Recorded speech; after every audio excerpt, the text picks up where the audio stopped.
Hey guys, welcome. This month we're going to be talking about adverbs. And adverbs of time are the words that we add that answer the question when. When did the event happen? When did the verb happen? There's a variety of adverbs of time. Some are simple, like yesterday, tomorrow, today, later, now, last year. But then we have more complicated ones like all day and for 3 days, for several years, since last century, since Monday, for a year, since last year. We have tons of them, right? We can even talk about ones that are even more complicated, like an adverbial phrase like since I was a young kid or after the party on Wednesday. Those are considered adverbs of time.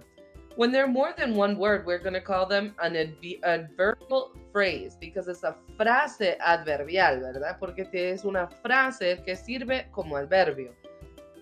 The rule for adverbial phrases or adverbs of time is that they will be placed at the end of the sentence.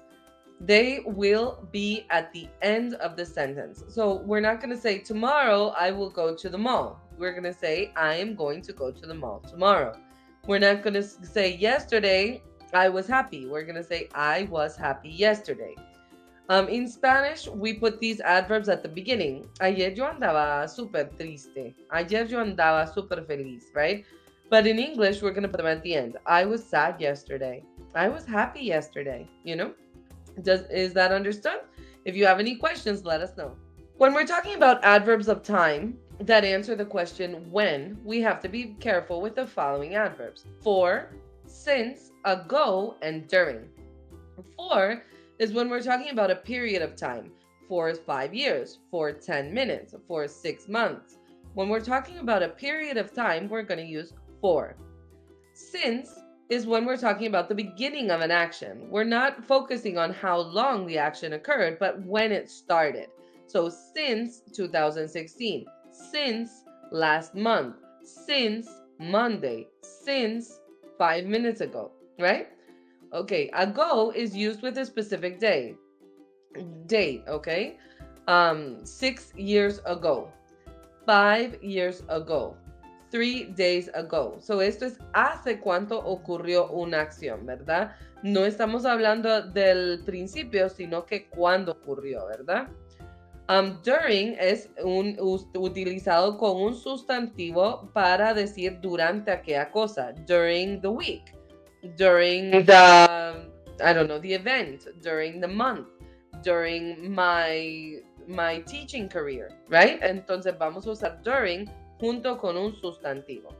For, since, ago, and during. So send me some examples of these to make sure that we understand each other. Verbs of place answer the question where. So where did the action occur? If the action is teach, where did you teach? If the action is run, where did you run? If the action is work, where did you work? So these answer the question where. Some examples: around, everywhere, back, nearby, outside, up there, down here, somewhere, anywhere, indoors, downhill, backwards. We can also use them with prepositions: around my neck, in the mailbox, over the bed, down the cliff. There's such a huge variety of adverbs of place, and once again, when we have more than one word, it's called an adverbial phrase. So when we have an adverb or a preposition that we're using to create an adverbial phrase that's answering the question where, then it's going to be considered an adverb of place. These adverbs of place are going to be in the sentence after the verb and its direct object. The direct object is the noun in the sentence that is receiving the action. So, for example, if I am teaching you, I am the subject and you are the direct object because it is directly to you, right? The direct object is who is receiving the action. The action is teaching, and the subject is who is doing the action. So in this case, I'm doing the action, the teacher, and you're receiving the action. So you are the direct object. Now we're going to take some time to discuss direct and indirect objects in a few minutes. So make sure to have your notebook out and take notes. And if you have any questions, let me know. Because the placement of the direct and indirect objects in a sentence will affect the placement of the adverbs. If I don't know what a direct or indirect object is, then I can't understand where I'm going to put the adverbs, okay? So it's very important, and it's kind of confusing.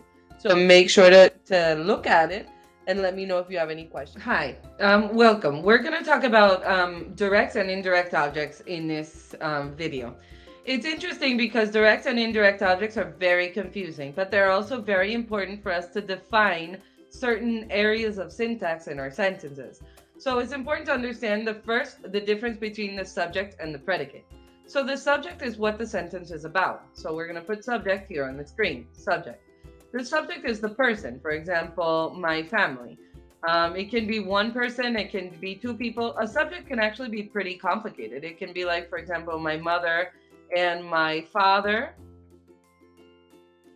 But it can also be something like the boy who lives on 5th Street, right? It can be something complicated and it's still considered a subject because even though this has an adverb of where this person lives, this is a subject because it is what we're talking about, is who we're talking about, right? So the first important thing is to identify the subject. The second thing is to identify the verb. The verb is the beginning of your predicate, and the verb is important as well because it's what the subject does. So if the action of the boy who lives on 5th Street, what is that action? So let's say he sells.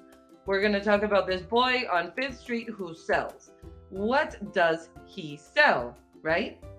What does he sell? Now here, if we are talking about something that is directly related to the verb, so tiene una relación directa con el verbo. Now, con la mamá. Por ejemplo, si él vende con la mamá, with his mom. This is not a direct relationship between him and his mother. Why? Because lo que él vende no es la mamá. Él no anda vendiendo a la mamá. Vende otra cosa. Y lo que vende, lo que tiene relación significativa, relación directa, con eso va a ser el direct object. Esto se considera un indirect object. Indirect object. Porque igual es un sustantivo, pero es indirecto. No tiene una relación directa con el verbo. También podemos saber que es indirecta porque requiere una preposición. Usamos en este caso with para unir sells con su mamá. Si hubiéramos puesto he sells his mom, sería él vende su mamá. Esto sería muy raro, ¿verdad? Y sería directo, pero él anduviera vendiendo a la nana. Esto no tiene sentido. Tenemos que poner with, que es la preposición que une sells con su mamá. So este with viene siendo como el pegamento que une estos dos conceptos. Ahora, si vamos a agregar un objeto directo, direct object, tiene que ser algo, it has to be something that has a direct relationship with the verb. So, en este caso, para que tenga una relación directa con el verbo, tiene que ser lo que vende el sujeto, lo que vende el niño. So, por ejemplo, sells tacos. The boy who lives on 5th Street sells tacos with his mom. So, este es el objeto directo, ¿verdad? Esto es muy importante porque si vamos a agregar un adverbio del lugar, va a depender si tiene un objeto directo o no. Si tiene un objeto directo, el adverbio del lugar va a ir aquí, después del objeto directo. The boy on 5th Street sells tacos at his house with his mom. And here we're going to place the adverb of place. Ahora, si esto no tiene un objeto directo, porque no es obligatorio, the boy on 5th Street sells at his house with his mom. No sabemos qué vende, pero igual la oración es válida. Y el adverbio del lugar iría justo después del verbo.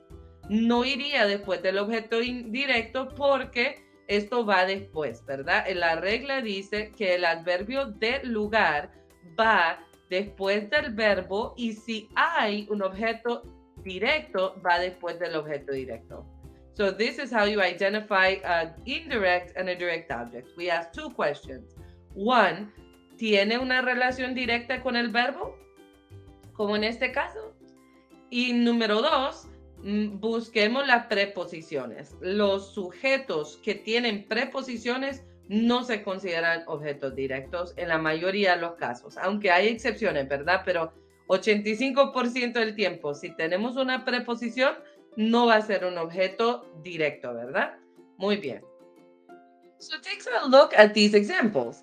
If we have a sentence like the following, I ate pizza at Pizza Hut, we have the adverb of place right after the direct object, pizza.